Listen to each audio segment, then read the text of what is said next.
সুপ্রিয় শিক্ষার্থীরা, আসসালামু আলাইকুম। জিকুস টিউটোরিয়ালের পক্ষ থেকে আজকের আলোচনা হচ্ছে এমসিকিউ ও সংক্ষিপ্ত প্রশ্ন। তো দেখো, আমরা আজকে 5টা এমসিকিউ নিয়ে আলোচনা করব। নাম্বার 1 নম্বর এমসিকিউটা আছে cot থিটা, অর্থাৎ cot theta minus 30 degree equal 1/3 হলে sin থিটা ইকুয়াল হট। তো আমার sin থিটার মান চাইছে। তো আমরা থিটার মানটা বের করে নিতে পারলি, অর্থাৎ sin এর জায়গায় থিটার মানটা বসিয়ে দিব। তো দেখো, আমরা ম্যাথটা কিন্তু এই জায়গায় সমাধান করছি। তো cot theta minus 30 degree equal cot theta. তো আমরা জানি cot, অর্থাৎ cot 1/√3 এর মান হচ্ছে 60 ডিগ্রি। তো উভয় থেকে cot আমরা বাদ দিয়ে দিছি, তো থাকে theta minus 30 degree cot 60 degree, অর্থাৎ cot 60 ডিগ্রির মান, অর্থাৎ 1/√3 এর মান হচ্ছে 60 ডিগ্রি। তো 60 ডিগ্রি, তো থিটা আমরা লিখলাম। তো এই 60 ডিগ্রির সাথে 30 ডিগ্রি যদি আমরা অপর সাইডে নিয়ে যোগ করি তো হয় 90 ডিগ্রি। তো আমরা মূল টার্গেট ছিল থিটার মান বের করা। তো চাইছে sin থিটার মান, তো sin থিটার মান 90 ডিগ্রি, তো sin 90 ডিগ্রির মান হচ্ছে 1। তো দেখো, sin 90 ডিগ্রির মান 1 আছে আমাদের এই জায়গায়। নাম্বারগত উত্তর গ নাম্বারটা সঠিক। দেখো, 2 নম্বর এমসিকিউটা বলছে tan 3a, অর্থাৎ কোণ ইকুয়াল √3 হলে a ইকুয়াল হট। তো আমরা এটা যদি, অর্থাৎ এই যে 15 ডিগ্রি, 20 ডিগ্রি, 30 ডিগ্রি, 40 ডিগ্রি, এখন আমরা যদি অর্থাৎ এর জায়গায় আমরা কোণ দিয়ে অর্থাৎ সিদ্ধ করি, যে এদিকে যদি আমরা 40 বসাই তাহলেও আমরা অর্থাৎ মানটা ওইভাবেও দেখাইতে পারি। তো আমরা ওইভাবে না দেখাই, আমরা জানি 10 √3 এর মান হচ্ছে 60 ডিগ্রি। তো 10 বাদ থাকে 3a, তো 3a আর 60 ডিগ্রি 60 ডিগ্রি। তো 3a লিখলাম 60 ডিগ্রি 60 ডিগ্রি, 60 কে 3 দ্বারা ভাগ দিলে হয় আমার 20 ডিগ্রি। তো আমার অ্যানসার হচ্ছে 20 ডিগ্রি। দেখো, নাম্বার 3 নাম্বারের ম্যাথটা বলছে cos থিটা ইকুয়াল হট। আমার একটা সমকোণী ত্রিভুজ দেওয়া আছে। ত্রিভুজের অর্থাৎ আমরা যদি এটা চিহ্নিত করি a b আর c, তো এবি হচ্ছে এই কোণের জন্য এবি হচ্ছে অর্থাৎ লম্ব, আর বিসি হচ্ছে ভূমি, এসি হচ্ছে অতিভুজ।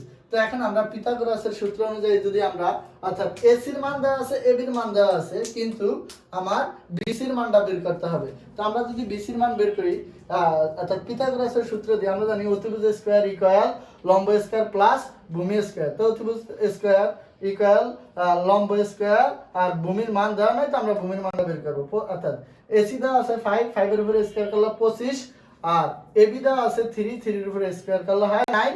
তো আমরা বি স্কয়ার অর্থাৎ বিসি স্কয়ারের মান, অর্থাৎ বিসির মান চাইছে, তো আমরা বিসি স্কয়ার রেখে দিছি। তো 25 থেকে 9 বিয়োগ করলে থাকে অর্থাৎ 16। আর যেহেতু বিসি স্কয়ার আছে, আমার বিসি স্কয়ারের মান চাই না, চাইছে বিসি।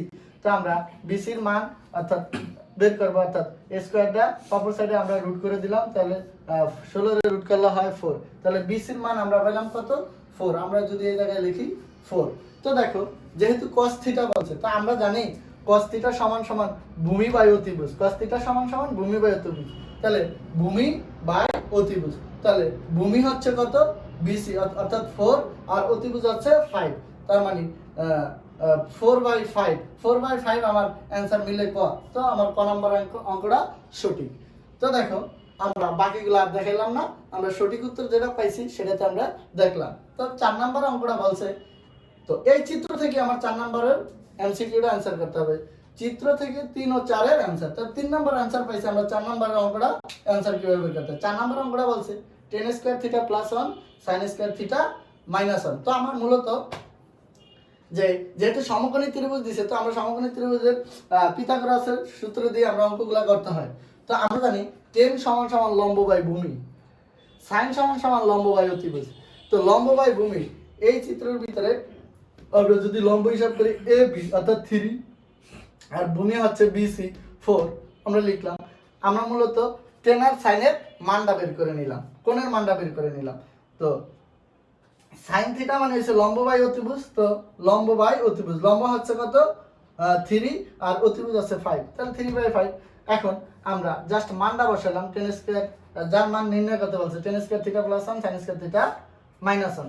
তো আমরা মান বসায় আমরা দেখো এই 3/4 স্কোয়ার আছে, স্কোয়ার বসাই দিছি +1, 3/5 স্কোয়ার বসাই দিছি -1।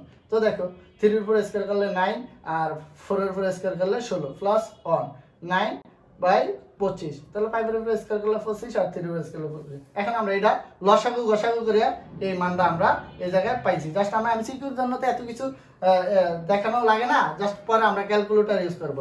তো 25 পাইলাম আমরা কিভাবে লসাগু গসাগু করে, আর নিচে লসাগু 16, এটাও সেম লসাগু গসাগু করে এটা পাইলাম। তো পাওয়ার পর আমরা প্লাস মাইনাস করার পরে এই জায়গায় মানটা উল্টিয়ে দিলাম। উল্টে দেওয়ার পরে আমি দেখলাম যে 25 আর 25 অর্থাৎ উপরটা গুণ করে আমরা পাইছি 625, আর 16 গুণ করে পাইছি 256। যেহেতু মাইনাস আছে আমরা মাইনাসটা বসিয়ে দিলাম। তো আমরা উপরে দেখতেছি 625, নিচে দেখতেছি 256 এবং তার মান মাইনাস। তো আমরা এখন উত্তরের ভিতরে মাইনাস মান কোনটা আছে সেটা আমরা কাউন্ট করলাম। 625/256, আর এটা আছে প্লাসের, এটা সঠিক না, এটা আছে মাইনাসের। তো আমরা এই মান পাই নাই, আমরা উপরে পাইছি 625, নিচে পাইছি 256। তো আমার এইটার সাথে অ্যান্সার মিলে ক নাম্বার, তো ক নাম্বারটা আমার সঠিক। তো দেখো নাম্বার 5 নাম্বার অঙ্কটা আরো ইজি বলছে sin a - b = হাফ এবং b অর্থাৎ b = 30 ডিগ্রি হলে এর মান নির্ণয় করতে বলছে। তাহলে a - b অর্থাৎ b কোণ দেওয়া আছে। তো আমরা যদি মানটা বের করি, অঙ্কটা সমাধান করি, দেখো sin, আমরা জানি sin হাফের মান 30 ডিগ্রি, আমরা জানি sin হাফের মান 30 ডিগ্রি। তো sin বাদ থাকে a - b, তো a - b = 30 ডিগ্রি। যেহেতু b এর মান দেওয়া আছে, আমরা বিটা এই পাশে মাইনাস আছে, এই পাশে প্লাস। তো আমার এই জায়গায় একটু জায়গা কম ছিল, তো আমরা এই লাইনটা দেখাই নাই। তো আমরা লিখতে পারি 30 ডিগ্রি প্লাস b এর মানও 30 ডিগ্রি। তো এই 30 আর 30 যোগ করলে হয় 60 ডিগ্রি। তো আমার এই কোণের মান আমরা পাইছি 60 ডিগ্রি। তো দেখো তো এ না ক নম্বরে দেওয়া আছে 30 ডিগ্রি, খ নম্বরে দেওয়া আছে 45 ডিগ্রি, ঘ নম্বরে দেওয়া আছে আমার 60 ডিগ্রি। তার মানে আমার 60 ডিগ্রি মিলে গরুর গতে, এই আমাদের অ্যান্সার গরুর গতে মিলছে। তো আমার 60 ডিগ্রি, এটাই আমার উত্তর। তো দেখো আমাদের আজকে এই 5টা এমসিকিউ নিয়ে আলোচনা ছিল। তো আমরা নেক্সট আবার দেখাবো এমসিকিউ কিভাবে আমরা আরো সহজভাবে আলোচনা করতে পারি। তো সবাইকে ধন্যবাদ।